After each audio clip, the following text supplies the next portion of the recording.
All right, let me now turn to former federal prosecutor Joseph Moreno and Jeffrey Jacobowitz. Also, he is a criminal defense attorney. Good to see both of you. Let's talk further about what's at hand and what's potentially on the horizon. Joseph, you first, connect the dots for us here regarding the online post from Donald Trump, saying you come after me, I'm coming after you. Why does Special Counsel Jack Smith use it to show his concerns that the former president may go public with sensitive pieces of evidence? Hi, Frederica. Well, look, any good defense counsel will tell his or her client, don't say anything. Don't talk to the press. Don't talk to your friends. Just have communications with your defense counsel while the investigation and charges are processing. Donald Trump, of course, is not the typical client. And so probably the best thing for him would be for the judge in that case to put basically a gag order on the case and say, all right, no communications about this matter while the case is pending. It would be the best thing for Donald Trump because, frankly, he's his own worst enemy here and is clearly not listening to his advisors. But at the same time, it seems to be working for him, and his attorneys now have until Monday in which to respond. So I wonder, Joseph, what would be the response? Because thus far, we're hearing from the defendant and his attorneys that this is free speech. Can it be in this case, too? That will be the response, right? He has First Amendment rights. He should not be subject to a gag. He'll be treated unfairly because he's in the context of a political campaign. And therefore, if they put a gag on him to not be able to talk about current events, that'll be putting him at a disadvantage. And look, it's unique because there's not a lot of times we've had a former president and a current candidate being charged like this.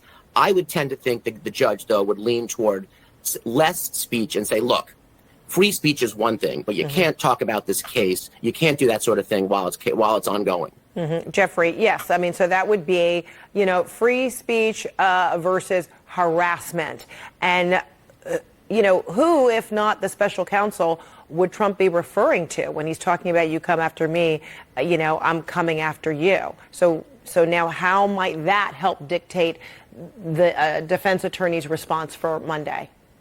Well, Frederica, Trump's people came out with a story last night about what the text really showed or the tweet really showed, and it seemed to have no merit whatsoever. I think what the judge could do is just issue a protective order, and if Trump violates the protective order, she can hold Trump in contempt.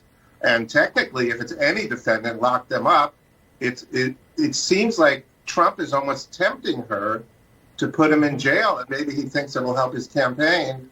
But the judge would probably be leery about doing that because of the upcoming election. And it doesn't seem like Jack Smith wants to lock him up at this point either because he hasn't asked for incarceration. And generally, when you have a defendant with 3 pending indictments, you're held without bail. The court will hold you in jail pending trial. That hasn't happened. He's about to have his 4th indictment. It looks like it's going to be a very broad RICO case. In fact, he referred to it in his speech as we open the show. And so that will be number 4. And it's not clear what the judge will do there in terms of bond. Right. The former president saying, bring the 4th. It helps him in his campaigning. It helps him, in getting more donations. So, Joseph, now that we have, these indictments involving 3 criminal cases against the former president, is it your feeling that it is the classified documents case that is the strongest, or is it now the case of overturning an election that seems to be the strongest or most consequential potentially? Frederica, the January 6th charges are the most explosive, right? You have the violence there. You have the fact that you have a president basically trying to stay in power in spite of an election that he lost. But, for reasons that have already been discussed over the last few days, I think that case has some stretches. The Mar-a-Lago classified documents case is pretty straightforward. It's no factual question that the boxes of documents were there.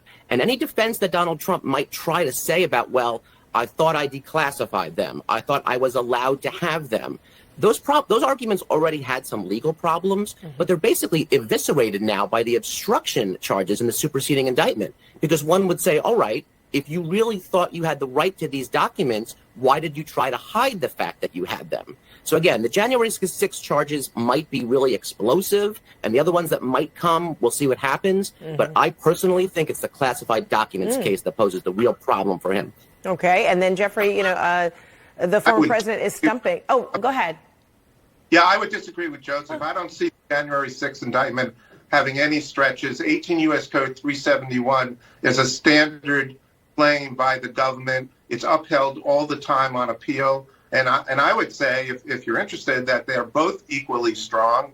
And there's a lot of evidence that Jack Smith has that he will put forward. And in fact, we do not know all the evidence he has.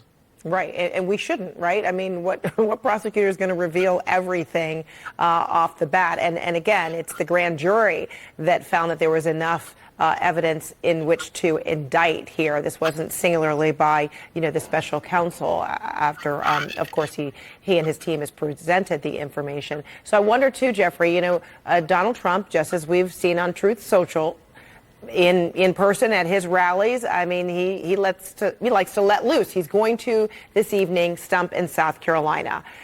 His calendar is getting more crowded, whether it's the campaign commitments or many, court commitments. But the court doesn't care how busy you are, right? They're going to set these dates based on the premise of a speedy proceeding, speedy trial. How do you see potentially, or not, the campaign calendar interfering with the court calendar, or the setting of the court calendar?